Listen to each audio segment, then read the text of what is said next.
I've been thinking about you. Hi guys, welcome back to my channel. Today I'm going to be reviewing this little foundation here, the Revlon Insta filter. I saw this at CVS the other day and I really wanted to pick it up and try it because anything having to do with Instagram, I'm all about it. So I thought this was interesting because it has a little sponge on the top and the foundation comes out of there. So I didn't really know how I would like this, but I wanted to do a review on it and let you guys know what I thought because I'm always looking for new foundations to try out, and I am going to apply it on camera so that you guys can see how I do it, and you will see the whole process of me putting it on, and then you'll see me an hour later so that I can kind of give you my thoughts about how it's changed, like if it's gotten oilier or if it's stayed relatively matte. This is not a matte foundation. It's kind of like a mix between glowy and matte. It's not super glowy. I'd say it's more on the matte side, but it's not like super matte because my skin is very dry right now, and I'll talk about that in the demo portion of the video. But my skin is kind of dry and flaky right now, so I was worried that this was going to stick to a lot of my dry patches. So if you want to see if it does, keep watching and watch the demo. Yeah, let's go ahead and get into the demo, and I will see you guys in a second with no makeup. So here's an up close look at the foundation. It comes with this little sponge applicator. I don't think I'm going to use this. I think I'm going to use it with a beauty blender type sponge. This is the Real Techniques blending sponge that I got damp in the sink. I'm going to just basically twist this up because that's how you get the foundation to come out. Mine is still really new. I only tested it on the back of my hand once, but the foundation comes out of the little hole on the thing, so I'm just going to twist it up a little bit until I have enough foundation, and then I'm just going to put it on the back of my hand. It's relatively runny, but it's not like too bad, and when you push the sponge in, more comes out. So I have that much on the back of my hand, and I'm just going to use my finger to distribute it all over my face. I am not wearing a primer or anything because I just want to see what the foundation looks like without any primers, just so I can get a feel for what it truly can do without any extra help from other products. And I think this shade looks pretty good, so that is great. And I'm honestly surprised too because I did not think that this shade would be this perfect for my skin.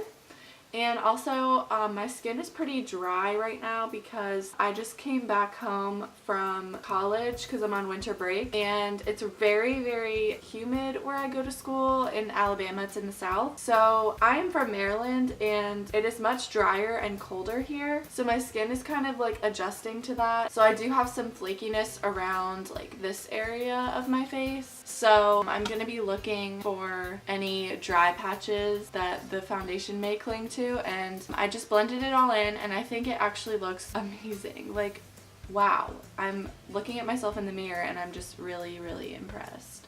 Yeah, it covered really well. It covered all the discoloration on my face. It did not cling to dry patches, and it's not too greasy looking. It just looks really natural and I love it. Alright, so I'm gonna zoom in a little closer so that you guys can really see what my skin looks like.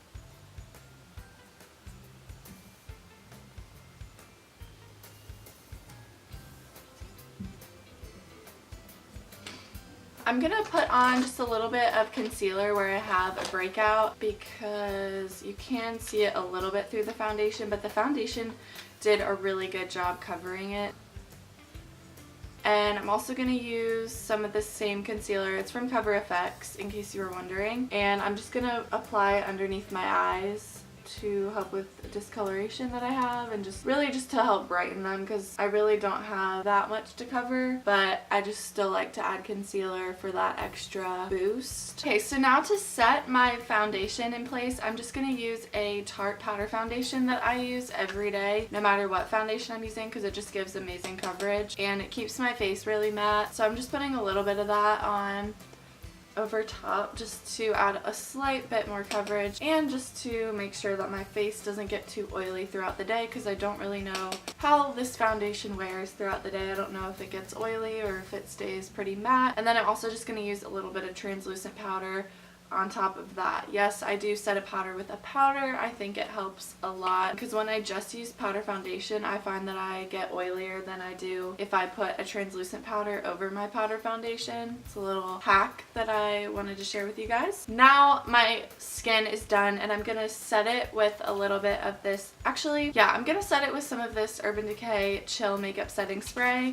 Just a little So I'm gonna just go ahead and go and apply the rest of my makeup, and then I will come back in a couple hours and let you know how it does. Okay, so I've been wearing the foundation for about an hour and I love it. I love the results that I've gotten so far. My skin has not gotten oily, the foundation hasn't turned orange at all, it hasn't oxidized, and I just really, really like it. And I think it will definitely look good in Instas. I guess that's why they call it Insta Filter, but I don't really recommend applying it with the sponge that it comes with because I just don't think that it's really made the best. I just think usually foundations that come with applicators like this, especially ones from the drugstore, just usually don't work that well. I really recommend using either a foundation brush or a damp foundation sponge like the Beauty Blender or the Real Techniques blender. That's just what I would recommend when it comes to applying it. You could apply it with your fingers too, that would probably work pretty well. Just make sure your hands are clean. It was not that expensive. I think it was under $20, so you know that's it's pretty standard with the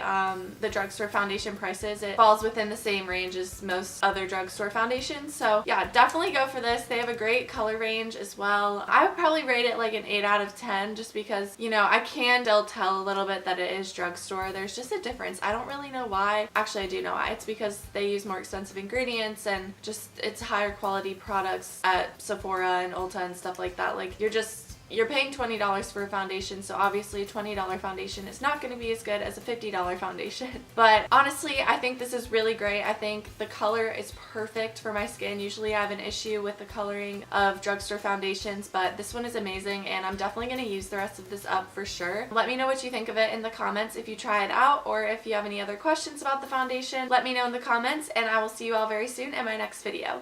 Bye!